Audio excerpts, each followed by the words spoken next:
Hello, everyone. I'm Lisa Booth, along with Anita Vogel, Guy Benson, and Charlie Hurt, and welcome to the Big Weekend Show. The big story tonight, Donald Trump's grandkids steal the show. I alluded to it. A very important member of my family, far more important than Eric or Laura.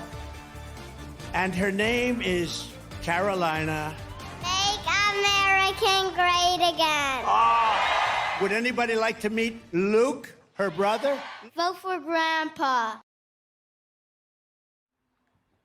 That's really cute. All right, well, Trump brought his grandkids onto the stage in a heartwarming moment at a massive rally in Battleground, North Carolina, as Trump took on his winning issues, including the economy and immigration. And today, early voting begins in 7 states: New Jersey, Vermont, Oklahoma, Rhode Island, Delaware, Indiana, and Tennessee. And Fox News correspondent Alexandria Hoff is live in Wilmington, North Carolina, where Trump held his rally today. Alex. Hi, good to be with you. Sorry, we just had a gust of wind here impact some of our lighting. But yeah, I mean, this was a sun-scorched crowd out there, but this was a group that had been waiting for the former president for quite some time. He had an event in April that had to be rescheduled because of weather, so many were glad to be here today. And while the former president touched on an array of issues, the economy was certainly the focus. We will massively cut taxes for workers. We will have no tax on tips. We will have no tax on overtime. And no tax on Social Security benefits for our great seniors. While working Americans catch up, we're going to put a temporary cap on interest rates on credit card debt at 10%. Some people are paying 25 and 30%. It's crazy.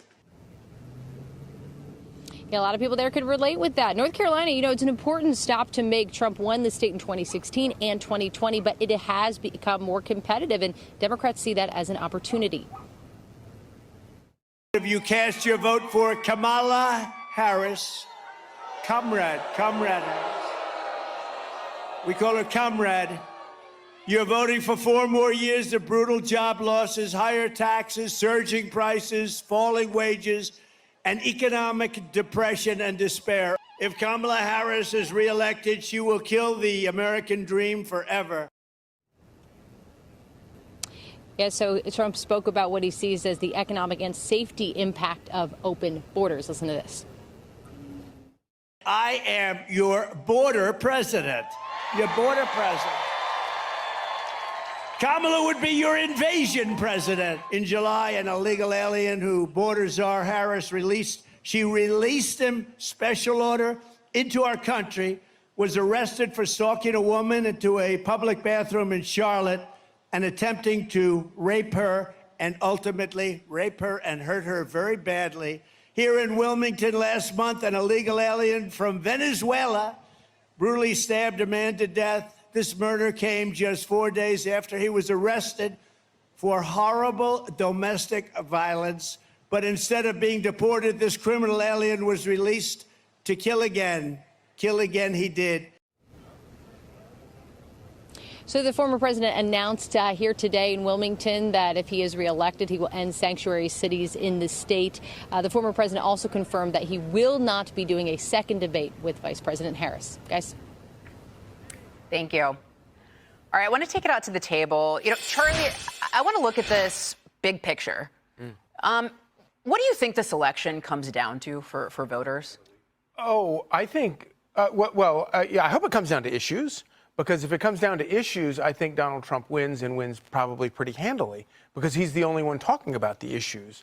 If it comes down to style or some other amorphous thing that I think Democrats and Kamala Harris want it to be about, then it's going to be a whole lot harder for Donald Trump. But, you know, it's interesting, and you know, you listen to him talking about some of the atrocities that are the result of the open border because of Kamala Harris and Joe Biden.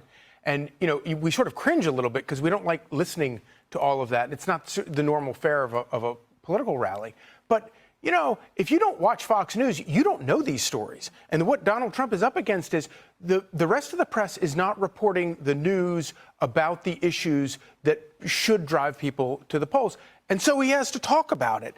And that's why I think for a lot of people, that might be the first time they get information about some of those issues, like the open border. But we could go through all the other issues as well. You know, Anita, we've seen Donald Trump and his campaign make a play for African-American voters, trying to win, trying to earn their support. I want us to look at this, what he said about Black and Hispanic workers, how they're being hurt by illegal immigrants and taking jobs. He said this.